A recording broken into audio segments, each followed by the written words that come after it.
it is still on go live. Yeah, I think now we are live. Hello, guys. I hope you can all see and hear us clearly, hear me clearly so far. Others have not yet started speaking. I'm going to wait for about 10, 15, 20 seconds so that the stream comes online. And then once the stream comes online, we'll get some feedback from students saying audio, video is fine and it looks good and all of that. And once that comes on, we'll start with the session. We're going to have a discussion with our own alumni. And so I know these guys really well. So we should have some fun. We should be able to ask them embarrassing questions as well. So feel free. So any question you have, any comment you have, please do take the liberty of pinging us on the YouTube live chat. We'll try to cover as many of the questions as possible. I'm just waiting for a few more seconds to make sure that the audio video is fine and some feedback is there and people are here and all of that. And once that is there, we will start off. Fine. So I'm going to introduce the guys. I hope you can all see and hear me very clearly. I'm going to introduce them and then I'm going to let them give a brief overview of what they're up to, what they're doing. And then we'll jump in and have a session. So please ask any questions that may come to your mind. And so we have three of our folks here. We have with us 𝗵𝗏𝗫 𝗵𝗏𝗫. So we should probably, I'll leave their intro for themselves. I know where he's studying, obviously, but I would rather he say it than me jump in and say it. Then we have 𝗪𝗏𝗃 with the headset on. And then we have Arvind with us, who, funnily enough, has picked a Goa setting along with his, up to and including his attire. So he seems to be having a blast in his MBA, in his B school. Over to you guys. Let's start with 𝗵𝗏𝗫. Just give a broad outline of your background and where you are, and then we'll go with that. Sure. So I'm 𝗵𝗏𝗫, like Rajesh sir just pointed out. I'm a chemical engineer from 𝗏IT University. I had a couple of 2 years of work in a boutique consulting firm. Then I worked with 𝗃𝗏. I studied with 𝗃𝗏 also. And right now I'm currently at MDI Gurgaon in my first year of my MBA. Yeah, I'm having a lot of fun and I'm really excited to be here today. Thanks, Bharat. Over to you, 𝗪𝗏𝗃. Yeah. Hi, I'm 𝗪𝗏𝗃. I had worked with 𝗃𝗏 for the last 2 years as a content developer for the team. And currently I'm in the first year of PGP program at IIM Bangalore. And yeah, it's online everywhere. So my classes are also online. I hope you guys enjoy the session. So yeah, hi, I'm Arvind. I'm a computer science engineer and I'm from studied in Shivanada University, Greater Noida. Then for close to 5 years, I worked with IIM in various roles. So I've been here for a long way. So it's probably among the first times I'm appearing on screen as well. So it's new for me. And all these guys are my friends, and Rajesh sir was my teacher for a long way. So I think it's going to be fun today. So I'm currently studying in 𝗏𝗏𝗃 Mumbai, first year in 𝗏𝗏𝗃 Mumbai. I'm having fun. Yeah. Wonderful, guys. Wonderful, guys. I'm going to thanks for the intro. I'm going to jump in and ask the questions that are on the top of people's mind. Oops. Sorry about that. What did you guys do in the last month of preparation? So I'm going to start with Bharat. So what did you do in the last month? We had more or less 5 weeks to go. What did you do in the last 5 weeks for the exam? So I want to start off by saying, I can't believe that it's been 1 year already. I mean, I'm already here on the other side. But what I did in the last 1 month is still pretty fresh in my memory. So I'm pretty sure I can relate with what most of the questions are in the minds of the aspirants. So I'll quickly get into what I did. So first of all, at this point of time, I'd covered most of the syllabus. And this is essential because you will get an idea of what your areas of strengths are and areas of weaknesses are. This will help you because this will essentially come in handy when you're taking the mocks. So one is that. So cover most of whatever you can cover in the time that you have. Identify your areas of strengths and weaknesses. Use that for your mocks. So for the mocks itself, I had the last 1 month, I took around 8 mocks. And what I did extra for the mocks, apart from the mocks that I took that were part of my mock test series, I made it a point to take the previous year CAT papers. So essentially 2017 and 2018, 2 slots, so totally 4 sets of papers. I took it multiple times, and I had a feeling that this will really get me into that zone of the CAT, the mindset of a CAT aspirant, and also it kind of gave me the opportunity to go through the real CAT papers, like the questions from the real CAT papers itself. So these are, I think, the 2 things that I want to highlight right now. Maybe I'll get into more during the course of our discussion. Thanks, Bharat. Likewise, over to you, 𝗪𝗏𝗃. Yeah. So last 1 month, my preparation was very simple. I had already taken a lot of mocks and I knew what my strengths and weaknesses were. So I was pretty much focused on finalizing my strategy because that is what actually helps. Despite all the preparation, it is how you approach the exam. So the last few weeks before the exam, I just used to take mocks and make sure that I took my mock in the slot that I had. I had an afternoon slot at 2:30. So I usually used to take mocks between that time, 2:30 to 5:30. And also I told myself that I'll be comfortable leaving certain topics because I don't know them. So that's one thing that you have to keep in mind. Like keep, that tell yourself that it's okay to skip certain topics because I'm not good at it. So it's that point of time where you say, I'm going to chuck this and this. I'm just going to focus on this. So I would be honest, I covered probably 60% of the syllabus in all the sections, but I still managed to get a good score because I had strategized it properly. Last but not least, try to have fun because the last 1 month will get to you and you will be under pressure. I know how much pressure I was in at this point of time last year because my mock scores were not at all good. I had terrible mock scores. I don't want to disclose it, but yeah. So what I did was I just the last 20 days I said, okay, no CAT preparation, nothing. I'll just throw away all the books because I'm pretty sure what I know and I am very much confident about my strategy. So I just threw everything away. I just used to read books. I read like whatever I used to like. I used to read Harry Potter books. Like I bought them and I read them, and I used to watch movies. I used to hang out with friends, do some work. So getting my mind out of that CAT prep mode helps my brain to let it settle for all the preparation that I've done for the last few months. Wonderful, wonderful, wonderful. Yeah. Already we've got two nice contrasting pieces of advice. Bharat said, finish all your syllabus. And 𝗪𝗃 said, I finished 60%. Was very comfortable with that. And so what I'm trying to say is that it's good to get these experiences from these folks, but it's probably also crucial to say, okay, what you have to spend some time to figure out what works for you. So don't leave that out, right? Over to you, Arvind. So yeah, so caveat tempter. So Rajesh sir bet me to it. So I was going to say that because the three of us are going to be saying whatever work for us, that need not necessarily work for you, right? So like 𝗪𝗃 had said, he kind of had enjoyed a lot in the last month or so. I couldn't do that because my preparation necessarily started in the last month. So I started taking my first mock in October 10th, probably October 10th or something last year. So my target was to take around 10 mocks. I could do this mainly because I could be probably called as a veteran in taking CAT, and I had lots of experience, and I also had good mentors. So I also spoke to Bharat, the other Bharat. So he had a lot of thoughts about all these things also. So took a lot of inputs from them.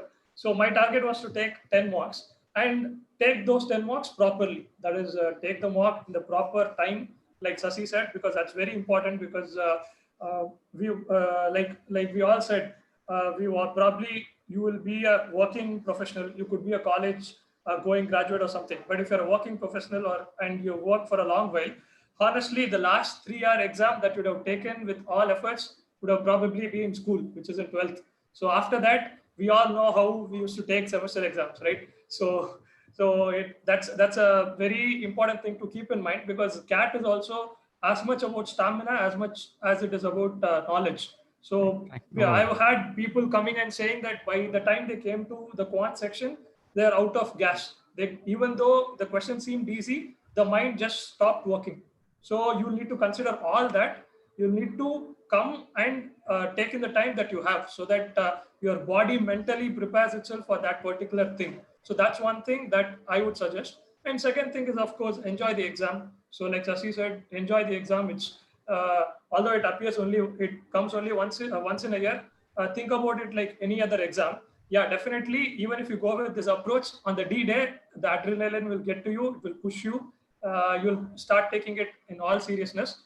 But the mindset is very important. So like sir always keeps saying, I think prepare as if everything depended on it, but write as if nothing dependent on it, something like that. So I don't know the exact quote. Yeah, so that's about it. Wonderful, guys. Wonderful, guys. My next follow-up was going to be, what are your suggestions? But I think you've pretty much covered that. And so there's one set of questions also that's very interesting. I also want to touch on this. How did you handle stress? And so how did you this is a stressful exam, and with every passing day, the exam is that much closer, obviously. But it gets to you. It gets on your mind, even whether no matter where you are in your preparation journey, it can get you enough. What do you guys do to relax? What would be your recommendation? Not necessarily for preparation, but for handling stress. And what did you do? Forget even recommendation. What worked for you? So I think I'll start off. So what I did, I had around an hour and a half every day that I used to spend playing basketball. So I made it a point to allocate that time for myself. So I did not really worry about CAT or anything related to CAT during that time. That time was for me to relax and rejuvenate. So that was something that I did. And like Aravind and 𝗪𝗔𝗃 also pointed out, the last 1 week leading up to CAT, I was incrementally more spending time not on CAT and everything else. So I started watching some TV series and all of that. So like the pressure was initially high, the stress was initially high, and then leading up to CAT, I kind of reduced my intensity towards CAT, and that was my way of handling stress. Yeah. Okay, I'll go next then. Sure. You got this one specific question for 𝗪𝗃, because you had mentioned that your mock scores were low running into the last month. So specific query, it was low as well. Additional pressure. How did you handle that? I would say that like my mock scores were good until a point in October. I would say like they were touching good scores, but after like it's like a normal distribution curve. So you get a peak and then you again go down. So I was like, okay, I have touched my peak and I'm again going down. So I was pretty much sure, since I knew myself, I would say that it was a month before CAT. So I knew my peak will come again somewhere around CAT. So let me be prepared for it to the best of my ability. So I just used to not stress much about the exam. I used to read books, and more often than not, I used to, vent it out with somebody, because you have all other aspirants. You just, go talk to them and you're like, even my scores are poor, like you get that consolation. So whenever you talk and, you feel that the other person is also facing the same issue, you will feel comfortable, handling the pressure. So that was one thing I used to do. I used to kind of talk to everyone about how their exam was and what scores did they get, and used to like, okay, that's where I went wrong. Maybe I should have done this. And yeah, pretty much that is all I would like to say. What do you, Arvind? So yeah, so pressure for me, I think it's like I actually enjoyed taking the exam, even though my scores wouldn't reflect that for the initial few years. I really liked taking the exam. So it was not pressuring, of course. I could say that, but there was some amount of pressure. So what I did was I used to listen to music. So music kind of gives you a lot of welcome distraction. And I'm usually prone to distraction. So listening to music even made me think about a lot of other things apart from CAT. And I also used to cycle a lot. So cycling is also kind of a mild form of exercise. It doesn't consume a lot of energy, because for me, I think if it consumes a lot of energy also, you will end up getting tired and you will end up sleeping. So for me, I wanted to do something that was like mildly relaxing, as well as gives you a chance to recuperate and not think about CAT. So I used to listen to music at the same time, and I also used to go to cycle. One other thing that I used to do was I used to read a lot of articles. So the ones that Bharat used to share, those were my actual go-to articles. And for me, I think I also thought about the reading those articles as like incremental learning throughout my life. Most of the articles that he shares are very interesting. So do not think about it from an exam point of view. Just think about something that gives you lots of new perspectives, just gathering some amount of information. And I'm definitely sure if you read those articles, it might come in handy at some point in time. So think about it. It's not only for CAT. It might come in handy during any point in time. You can use it somewhere. So that's all from me, actually. Wonderful, wonderful, guys. Take away. I have one more point before we move on. I'm sure all of us could agree that we had tons of fun playing TT at the office also. Yeah. This was something we did all the time. True. So the takeaway here, one guy with the go-to escape route was sport. One was reading, one was music. They also did other things. And Arvind also used to read. Arvind also used to cycle. I'm sure Bharat also used to read. So it is a mixture of things. But the go-to part is non-CAT. Not analyzing your marks and agonizing over them, but saying the other strand that I can see is at some point of time they said, okay, I've done some preparation, and then they've consciously tried to carry an element of belief. Like, okay, especially what 𝗪𝗂 has described. 𝗪𝗂 said, look, I know what I'm capable of. I've done my preparation. There will be ups and downs. I firmly believe that by the time CAT comes around, I'm back on my up. And you carry that into the exam. That's very crucial. And so you have to kind of become delusional. You have to train your mind into saying, hey, things will be fine. It's a competitive exam. If it's tough for me, it's tough for everybody else. And then jump in with a certain amount of belief. And one other thing that I want to mention to those of you who are watching, also keep in mind that these guys have gone through this journey a year ago. It is possible that they are romanticizing it a little bit. And so they're now doing their MBA. And so you don't want to go and say, look, I was a mess. I don't know why I cleared this. So they have to obviously say, look, I did well. For somebody else, I can't say this. I know these things. So there's always nostalgia gives you a bias. It sugarcoats. Whenever you're looking back, you feel like, in my college, I had so much fun. God knows how bored you were in college. So sometimes nostalgia also plays a role. So keep that in mind. So it need not have been that much fun even for them. But the takeaway, they did consciously try to relax themselves. They did get another outlet to do something. One thread throughout is they tried to switch off from CAT preparation very consciously on a daily, weekly basis. Please keep that in mind. I think that's a big, huge takeaway. Again, coming back to you guys, what was each of you, what was your strong and weak suits? And how did you plan for them? So, I mean, again, I'll start off. So for me, my strongest suit was 𝗿𝗃. So this is evident from the very beginning itself. The mock scores were reflecting it, and I didn't really put in a lot of effort. All I did was I used to read articles every day. I used to follow newspapers. This kind of helps you for the CAT and post-CAT also, even for your interviews. So something that you definitely have to do. My weakest section was 𝗿𝗏. So I've had mocks that have actually gotten 0 in 𝗿𝗏. So I had no clue what I was doing. I was sitting and I was like, I mean, I don't even know why I'm here. So I have had those situations. But I've had mocks where I've gotten really good scores also. And turns out in the CAT, 𝗿𝗏 wasn't my lowest score. Quants happened to be my lowest score, which is a surprise. But the way I improved my 𝗿𝗏 scores was solving more puzzles, essentially. So I solved like I mentioned before, the CAT actual papers. They really helped me. They had so many solutions out there. One thing that I did was, after I had my own solution that I listed out, I used to look for other solutions that were either more efficient or quicker.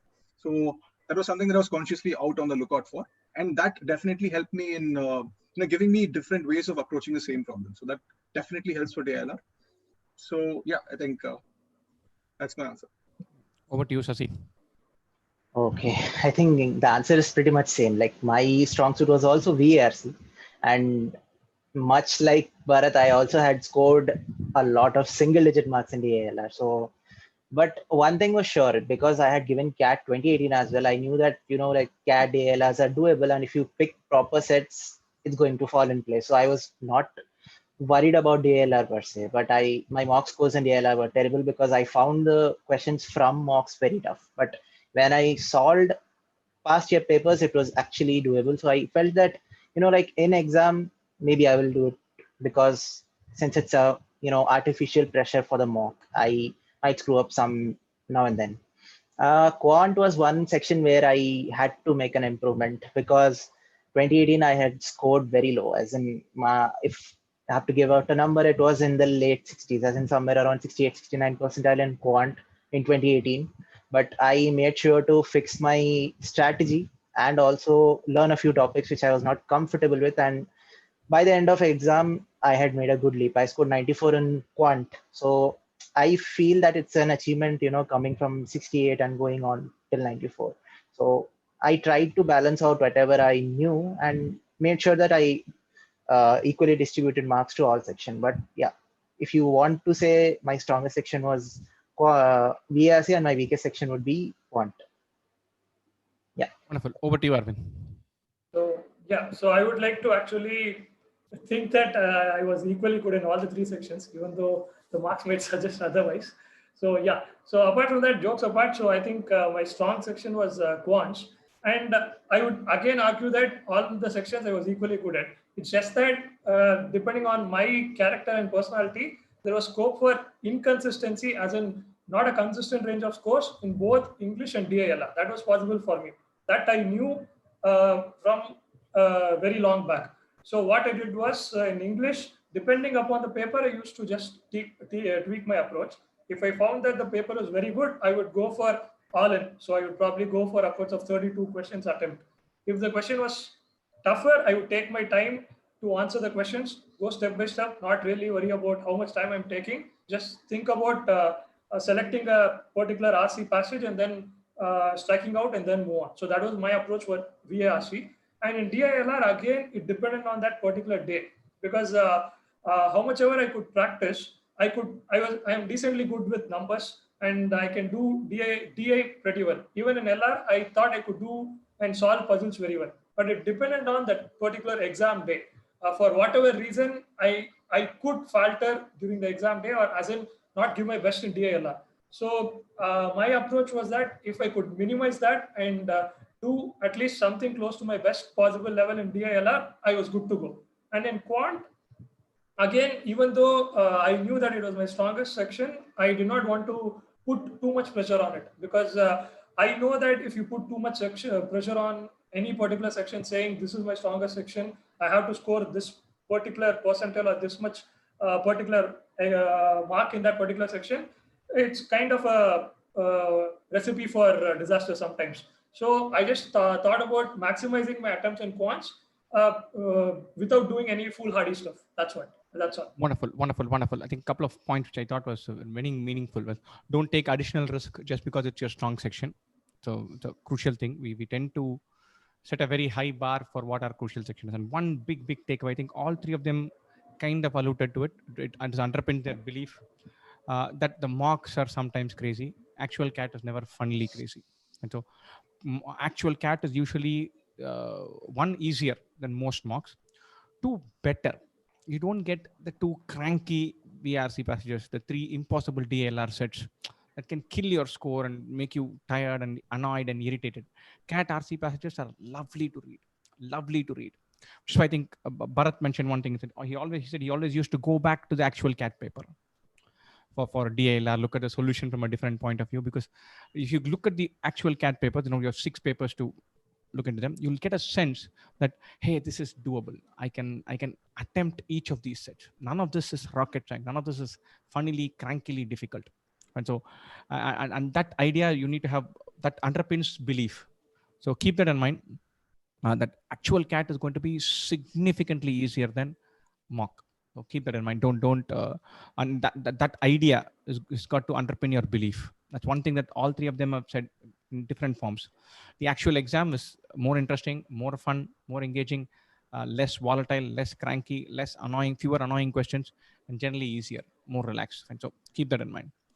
So 1 second, sir. May I barge in just? Yeah, so please do. Because, since sir was talking about belief very often, I think it's very, very important to know that you can do this. So to that extent, you can do anything for that. As in, like, I used to probably select and pick a few YouTube videos or songs or anything. So I was probably going through Naruto, which is an anime, or probably listen to some songs, or probably go to some sports. So that's what I used to do. So it's usually, I mean, it might sound very silly sometimes, but it definitely helps in your mood, because for some people, if not all, it depends on your mood, right? So if you're confident and if you know that you can do it, it is possible actually. So you need to carry that belief, and for that you can do anything, right? Correct. At the end of the day, the last one day or so, it doesn't matter how much you're prepared. It matters on what approach you take into the exam and what belief you take into the exam. Correct. So I just wanted to point that out. The feel good factor or mood, or that is very, very important. And Arvind himself has been having a good 2-3 weeks. He's a big sports buff. So he's a big Real Madrid fan and a big Nadal fan. So he's having a good 2 weeks. I am. Yeah. I like Nadal, but I'm a Barcelona fan. So I'm not happy. I'm not happy today. That point about belief and mood is very crucial. You should select your favorite watch, most comfortable t-shirt, shirt, the whole shebang, and you should have all of them ready before exam. You should do everything that makes you feel full-throated, full-spirited on the day. It's how you turn up on the day that Bhayankar matters. And so, I'm getting quite a few questions on how the change in pattern will affect. So I'm gonna jump in and take this one. So you guys pitch in when I miss something, because you guys might not have thought about a 2-hour pattern. And so 3-hour to 2-hour pattern, obviously it's new for everybody. So it's not changing the competitive landscape too much. So keep that in mind. The gut feel is the number of questions will shrink, but the level of difficulty might not, because for the last 3-4 cats, they seem to have found a good band of level of difficulty. And so what does this mean? This means, what are the good parts from an exam taking point of view? Fatigue, tiredness, intensity issues are lesser. 2-hour exam was a walk in the park. If you've taken 4 marks of 3 hours each, you'll feel like 2 hours is nothing. And so that's important. That's something to feel good about. Flip side, you don't have a time to warm into the exam and wind down in the exam. None of that. Every second will matter. And so from ODI, it's become T20. And so scores might not drop down by 1/3. If your percentile score for a certain percentile was 180, to get the same percentile, you'll probably need 135 or 140, not 120. Because it's a shorter exam, the juicier parts you'll be able to hit. Tiredness plays less of a role. So the guys who don't need time to warm into an exam, they'll do well. So you need to start with on a blazing note. And so you need to train your mind to say, okay, section, beginning, going berserk. Keep that in mind. And so don't have this habit of easing into a paper. Second, I've seen lots of students completely waste the last 3 minutes in each section. They'll just stare down the clock. The clock will beat them. Every time the clock will defeat them. Every time you're looking at the clock, it used to be minute number 56. You'll go all the way to 58, 59, 60, and then you start the next section. Don't. You should know exactly where you're going back to. Especially now, you're not winding down at minute number 57, but only 37. You lose 3 minutes here, 3 minutes there, you're dead. You're cooked. And so keep that in mind. Final thing, which is very crucial, is question selection is going to play a bigger role, especially in DILR. It's incredibly tough to look at 3 passages and say which one is a good DILR passage. It's incredibly tough. Something will be beguilingly simple. You'll do it for 3-4 minutes, and then you'll realize that there are 3 constraints that you have not even accounted for. You're going nowhere. You'll have to dump it. And so the only thing I can say is understand that it is tough. Understand that there's no best way, that you can get stuff wrong. For DILR, spend a couple of minutes in scanning through and finding your sweet spot. Be happy to dump even after you have spent 2 minutes, 3 minutes, 4 minutes, because hanging on to it is a bigger pain. Work aggressively on bouncing back. You get one shot at this. And so a DILR section messing up quant, one wrong puzzle messing up the next one, one vague RC passage killing the subsequent one. All of those are crimes that you should not be committing in the actual exam. And so I'm sure all of us have gone through that in mocks. But you need to weed it out by the time the real deal comes. You need to figure out a way to bounce out immediately. You don't have the luxury of feeling sorry for yourself for 6 minutes. Every second, every minute, a shorter exam. So make sure that that you don't put so much pressure on question selection that a poor selection kills you. One of my favorite quotes is from Ratan Tata. He says, I don't make right choices. I make the choices that I make work for me. And so nobody has a kind of monopoly or killer success rate in choices. And so the better people, when they make the choices work for them, the more successful people, no better people, wrong word, sorry. The second thing that they do really well is they bounce out really well. And so that's my theme for my next question. So this is the idea of bouncing back from a poor mock, from a poor section, from a poor selection. And I know you guys personally, so I know that you guys have also struggled with this, in the sense that 2-3 mocks are not going well. Where do I go? One section is not going well. What do I do? So please share some thoughts on bouncing back. I'll talk about DILR specifically, because that was something that I struggled with. First I had to admit that I was really bad at DILR. So that was the first step. And once that happened, I went out to 𝗪𝗏𝗪𝗏 and 𝗔𝗃. I was talking to them mostly. Like an AA meeting. Please don't be in denial. If I could make, so the first step in fixing a problem is identifying there is one. So that's what he's trying to say. Identifying problem is half done, kind of a thing. Sorry, we all jumped in. Sorry. So right after that, I'm sure 𝗪𝗔 and Arvind know. Like I reached out to them specifically. We were talking, and that 𝗪𝗔 also had some problems in DLR. So we sat together. We found ways to increase our score. So there were some questions within a set that we could attempt. Some questions within a set that we could not attempt. So we tried to. One of the things that I also spoke with 𝗵𝗏 sir was that he told me, even if you can't answer all the sets within a DLR, at least answer the ones that you are confident. The easy ones, pick them away easily. So that was one thing that you could do to improve your DLR score. If your DLR section is going really bad, so this is something that you should look at. And beyond this, solving a lot of puzzles is the only way. So you have a very bad spree. Let's say 2 or 3 mocks have been going really bad. Maybe stop taking mocks for a while. Really start going back to your books. Start looking through your fundamentals. Maybe there is something wrong there. So that was something that I was doing. Stop and restart is a brilliant mechanism. It's a brilliant mechanism. It just takes your mind off that. Lets your mind digest the ideas without being intense all the time. Sorry, Bharat. Sorry for jumping in. Carry on. Yeah, so that was one thing that I was doing. So beyond this, I think even if you can't, let's say your section is going really badly in a mock. So the worst thing you'd want to do right now is, just try attempting questions for the sake of attempting. You feel like you've not answered enough questions, and you feel like you have to perform, and it's okay. The test might be bad for everybody else. It might be a really difficult exam. So don't really feel pressured to answer, every single question. Sometimes it is difficult. So just try to make sure that you have a very high accuracy. That really, puts your marks in the right direction. So I think these would be the 2 things that I would like to highlight. So how did you guys bounce back after a bad mock?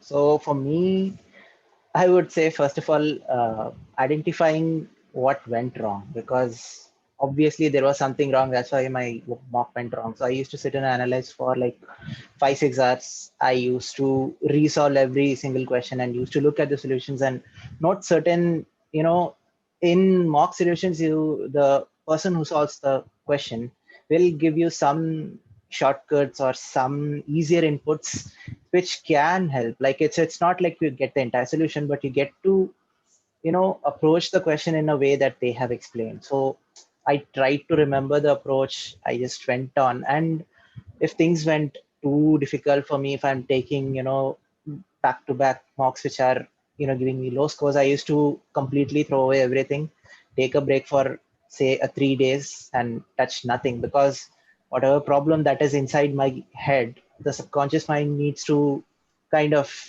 process it, and then I would jump back and do mocks again to see where I went. And also switching between different mock providers helps, because for the first 10 or 15 mocks I was taking only IMS, but I was scoring somewhere around the 80th percentile to 90th percentile. Then I felt, okay, maybe it's something that has to do with the mock. So I asked a few people, and then I just gave 2-3 time and career launcher mocks. So what happened was my scores were significantly different in all the mocks. So I understood that my preparation was actually good, but it was a mock that was tough, and it put me down. So switching between different providers helps, because staying in and using single provider for all the mocks will put you in that, like unconsciously you just become accustomed to it. So you don't want to do that. You want to try out everything. In the end, for my 𝗿𝗏𝗃 CL mocks were most relevant because their passages are extremely abstract and extremely dry, but their question quality was poor. But studying those dry passages actually helped me in CAT, because I was already used to career launchers, very abstract and difficult passages. So last year's 𝗿𝗏𝗃 was a disaster for many because the passages were very difficult to read.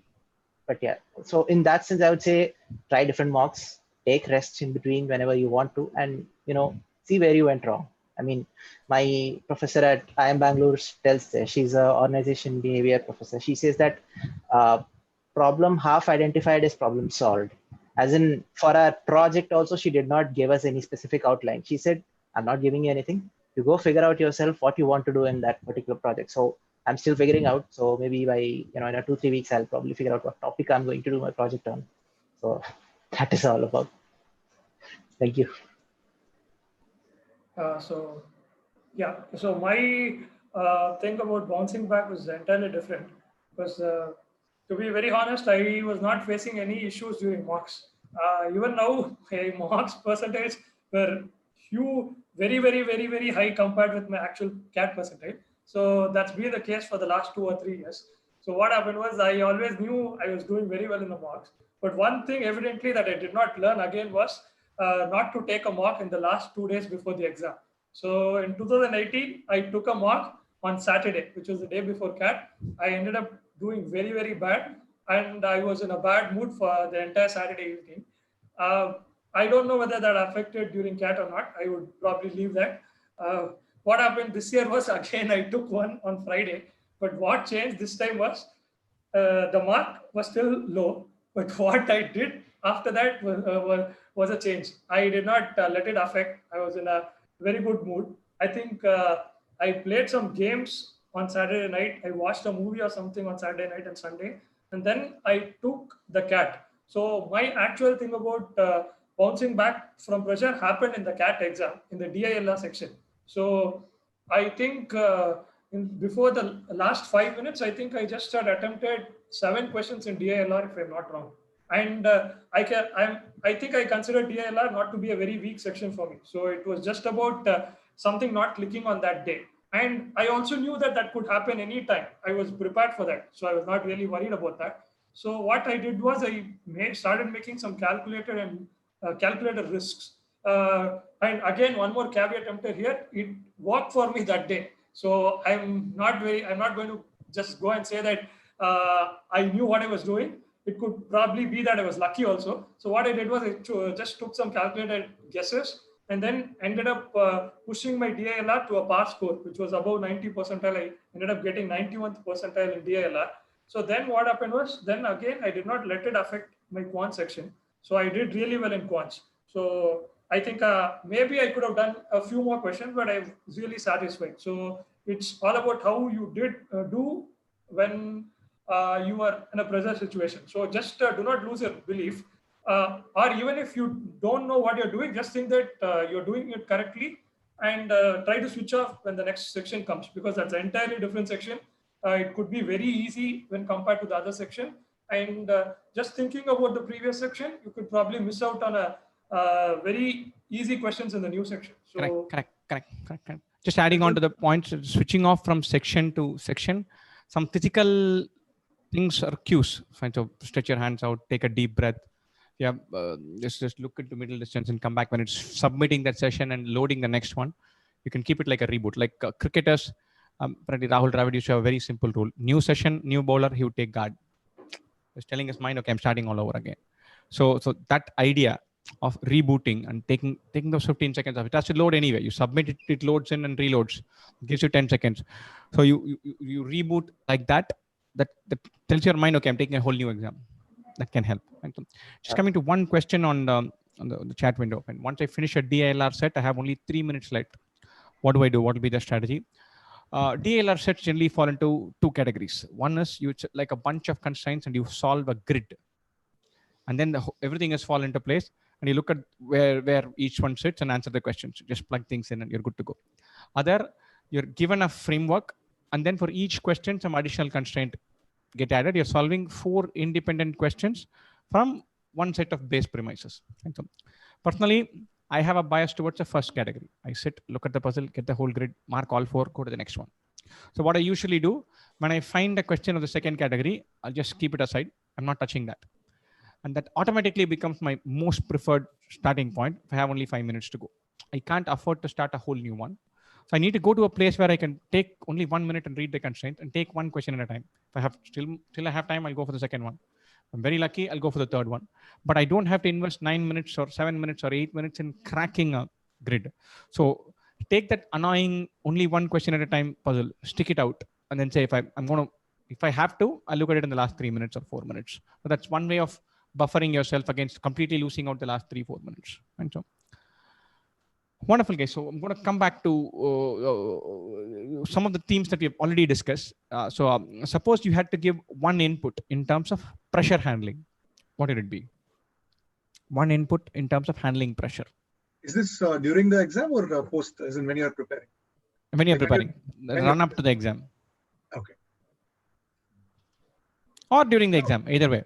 Doesn't matter. Okay. Let's go for Okay, it. so I have actually a small anecdote on my part, because I had my exam in the afternoon slot. So first section 𝗿𝗏𝗃 was actually, pretty fine, because I was comfortable attending the questions that I had picked, and I was like, okay, this is more or less good for me. And I went into 𝗿𝗏𝗃. First 40 minutes, I had solved only 4 questions. So by the end of those 40 minutes, I was like, okay, my 𝗿𝗏𝗃 for this year is done probably, and I'm probably going to sit for another year in a prepare for CAT. But something inside me kicked in and said, dude, you still have 20 minutes. Let's make good use of it.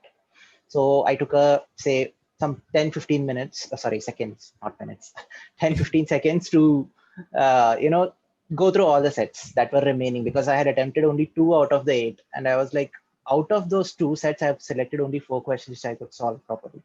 I was like, okay, let me pick the easiest ones and go for them. And it happened that I was able to properly identify them in the last 20 minutes, and I ended up solving 12 questions in the last 20 minutes. So overall, my attempt went from 4 to 16 in a matter of 20 minutes. So taking a break and, telling yourself that, dude, it's okay, I've screwed up the first 40 minutes, but it's, a reboot in between the exam can do wonders. Fine. So, correct.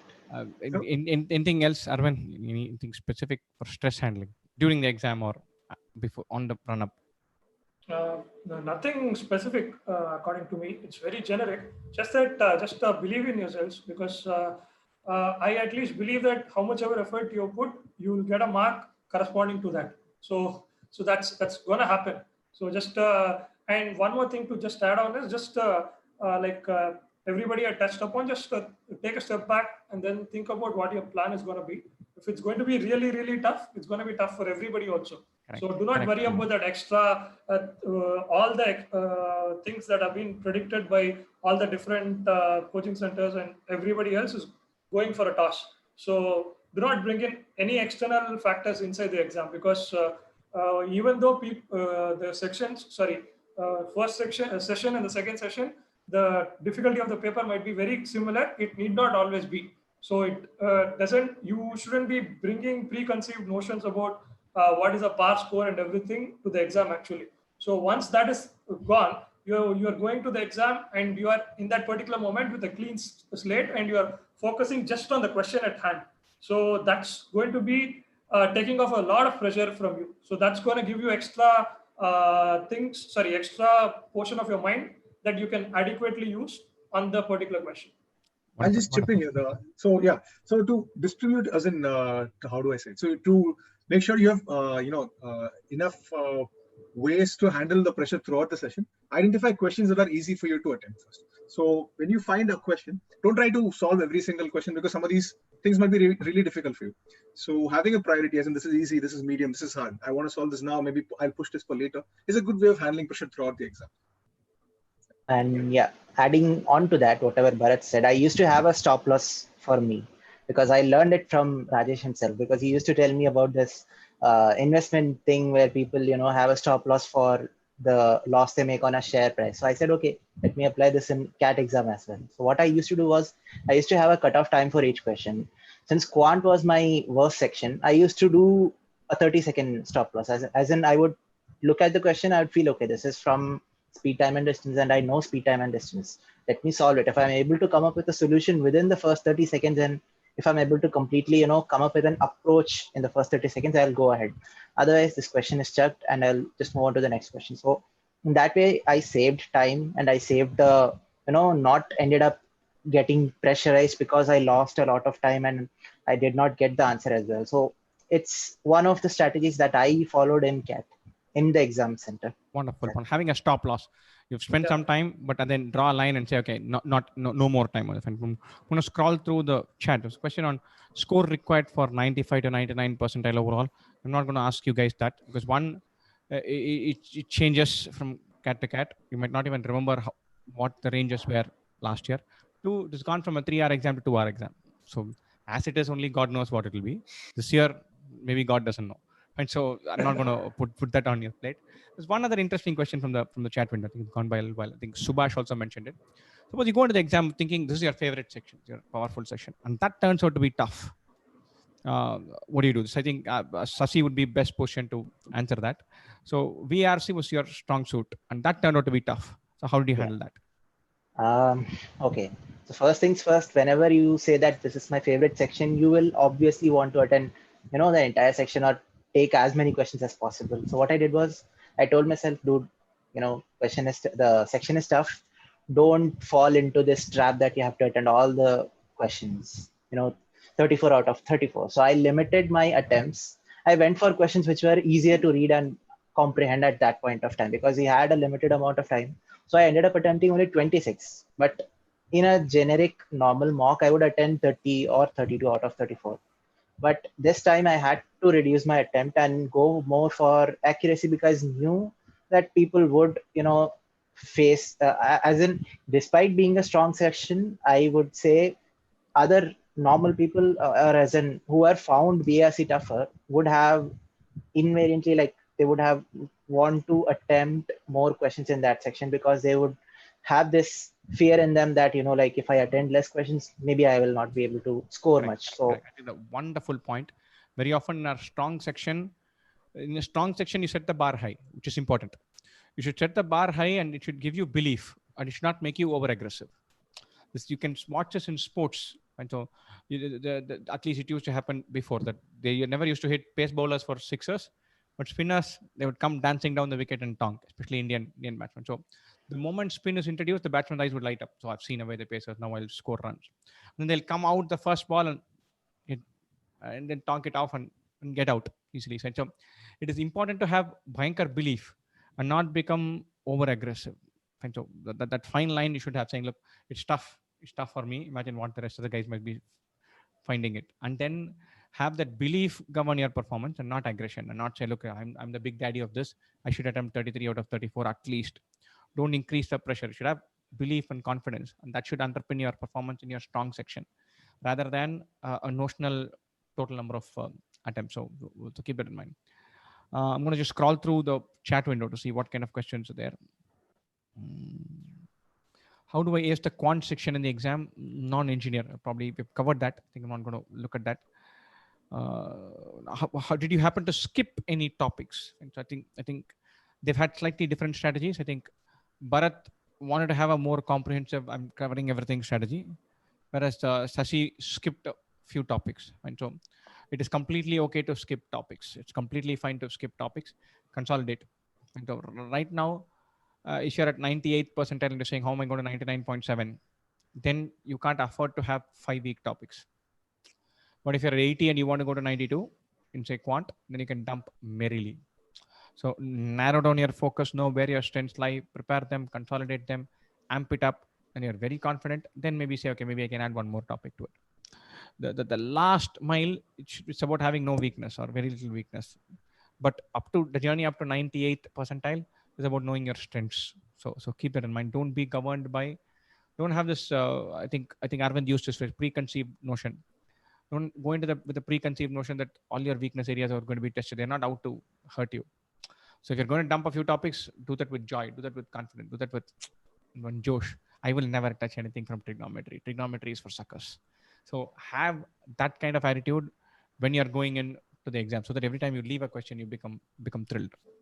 So just to add on to this, again, one sports analogy. So even Dhoni picks the ballers wisely, as in he's not going to target Jasprit Bumrah. Maybe he might target someone else. It is not working now, right? But it used to work for a long while. An unfortunate season, yeah. So very savvy player. He would pick his targets. He would play out the tough bowler and then tonk the easy one. So managing that paper overall is very important. Wonderful. I'm just scrolling through the questions. Let me just see. How to stay motivated? I think I'm affected with the COVID. That's very unfortunate. I'm not going to jump into that. If you're affected with any illness, take a break, take rest, make sure that your body recovers before you start loading pressure onto this. It's very similar to stress. Handling stress seems like getting out of trouble. Being motivated is giving you something that gives you the josh. How to motivate yourself? Maybe the odd thought, maybe not each of you, some one thought, and then we'll rush on with the rest of the questions. Shall I actually answer? Because I experienced something very similar. because I was going to take GMAT last year. So just before it happened, I was affected with dengue, I guess. So I was exactly in the situation. So think about this way. So you can take it very slowly, because since you've been affected by an illness, and since it's COVID also, nobody knows how your body is going to come back from it. So what I would say, just give time to it, go step by step, as it. So it's again, since in this instance, it's all about your belief and your mindset. So again, like I said, all the external factors like non-preparing factors, such as coming back to a nice proper mood and all, is going to matter a lot. So think about things that might bring you back to the proper setting. So do that, and then slowly pick it up. You're not going to straight away come back and study for 4 hours or 5 hours every day. Your mind cannot just do that. Or at least I couldn't do that. So take it slowly. Do things that you like, so that your mind slowly comes back and your mind is automatically better. And then start studying. So that's gonna take a while. It's unfortunate that it has happened, but you can't do anything about it, right? You just have to deal with the cards you've been dealt with right now. So correct. Feeling good about yourself, doing things that you enjoy, taking a break, switching off, having fun. All of these are phrases they've all used in some form or other. Find your go-to places to find some joy. And if you notice, they said, I listen to music, I watch movies, I watch TV series. It need not be something so-called meaningful, something that takes your mind off this, sticks on something else, and then you come back. That's all right. It's completely possible. There's one very interesting question I saw that. Give me a second. I'm just going through this.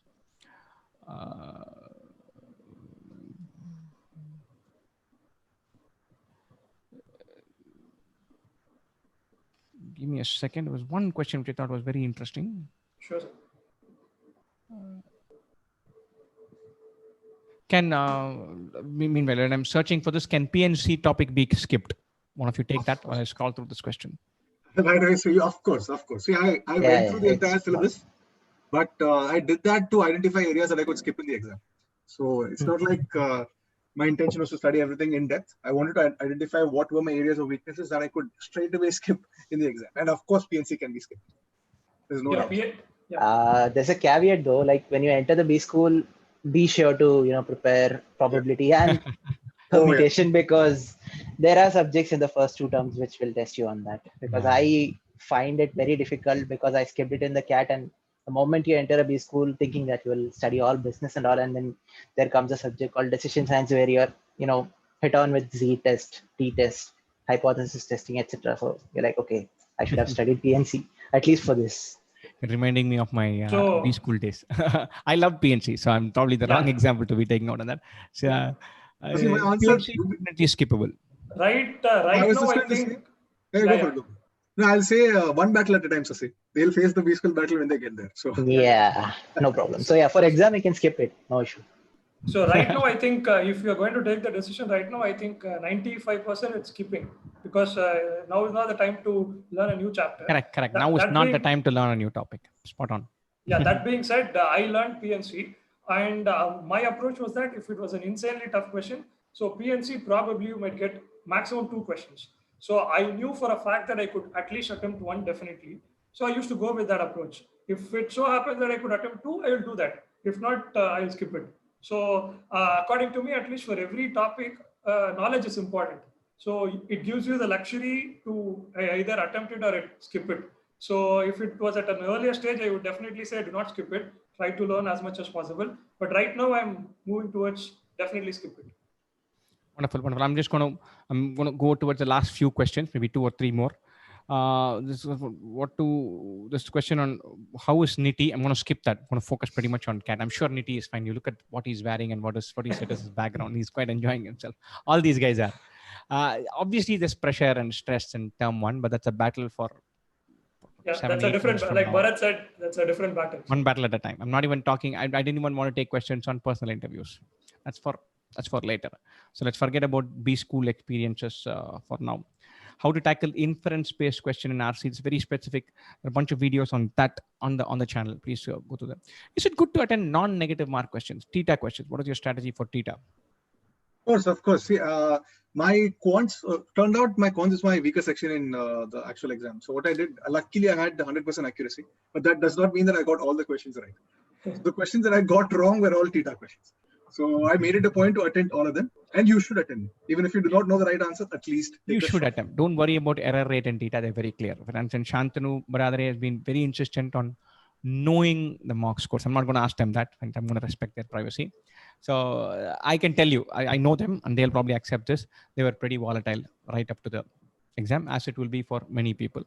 They have hit lows, which should be defined as lows for everybody.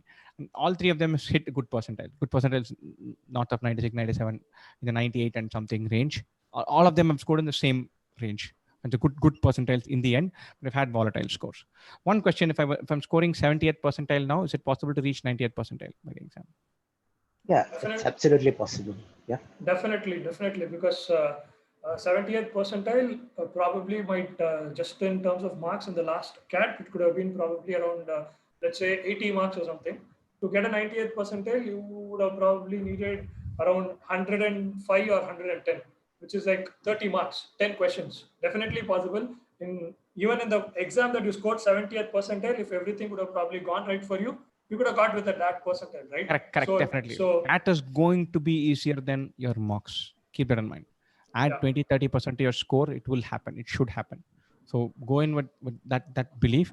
The way to key your mind is my best VRC percentile, my best DLR percentile, my best quant percentile. That's what I've done in the past.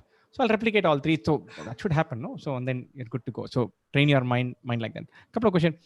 During the course of the exam, how do you combat fatigue? Any specific thing to combat fatigue? I know my mind is getting tired. What do I do?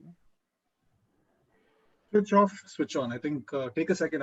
I know time is important, but if you're really feeling like you can't comprehend the question, you feel like your mind is underperforming, do take a break. Stop, close your eyes for 5-6 seconds, and then restart and reboot. It should definitely help you. Or try a different question. Maybe the question is the problem and not your mindset. So switch to a different question. Correct. We're going to rush through the questions. I'm going to answer a few of them if I can. Sure. What about mental fatigue? We have covered how to pick DLR. So there's a lovely video on question selection on DLR on our own channel. Bharat has outlined this in some detail. Very good. I'm preparing for CAT 2021. Any advice for me? Get out of here. Have fun. Just kidding. Learn from first principles. Read tons of stuff. Learn basics very well. Enjoy the process of learning a lot. Solve different types of puzzles. Read tons of stuff. And don't get carried away by the intermediate thing now. Are mocks generally tough? Are mocks tougher than the real deal? It depends. Like everything, it depends. Most likely, yeah. But apart from tougher, CAT is going to be really good. In the sense, like Sir had said before, the passages in English will be very good to read. So if you're someone who is very comfortable reading, even though the questions might be tougher, but the passage itself is not going to make you think what even passages are fun to read. CAT DLR puzzles are fun to solve. They're a narrow band of difficulty. They're not cranky. They're not annoying. They don't get ask you irritating, ambiguous questions. The objective answers are right. They're tough. Even in the exam, you'll feel like, oh, this is tough, but you don't get annoyed. Yeah. Same goes for quants also. They're not going to be insanely tough. They're going to be challenging, of course, but the questions will be good to solve. So you'll be very happy seeing those questions. So that itself might give you a boost in the scores. I'm going to kind of wrap this up. Some of the phrases these guys mentioned: have fun, switch off and switch on, have a loads of belief, do the things that you enjoy in the final run-up, manage your mood, manage your enthusiasm, your josh, the feel-good factor. Those are very vital factors. And in the last 5 weeks, eat well, sleep well, drink plenty of water. One other thing they mentioned was chat to people who are going on a similar journey, so that it's extremely reassuring to know that somebody else is screwing up. And so you don't want to hear success stories. You don't want to hear the rags to riches. You want to hear that guy who is also struggling, who doesn't have all the answers, who doesn't pretend that he's a real deal. So have a peer group which is not cocky and smug all the time, who say, look, dude, you think you're struggling? Look at my score. And so that it helps to prepare, so that you're in a shared journey rather than believing that you have answers for everything. You can maybe also have friends apart from CAT groups, right? So that also gonna maybe help. Maybe some very close friend who is not even associated with this CAT prep thingy, he might give some insights that might be very, very useful to you in terms of belief. Because at least I believe that having the belief is really, really important, not only for CAT, for everything else. It's not like a gyan that I'm giving out, but that's true. So Definitely. you go out and confide in a friend, like 𝗪𝗧 said, venting out, right? So venting out, you're gonna vent it out, and then you're not keeping it to yourselves. You're talking to someone else who believes in you might definitely give you some good feedback. Correct. That's gonna end up helping you. So. Correct. The Patrick is very interesting with the momentum while solving DLR actually comes in the last 20 minutes. Now the last 20 minutes are not there. It's only a 40-minute exam. What do I do?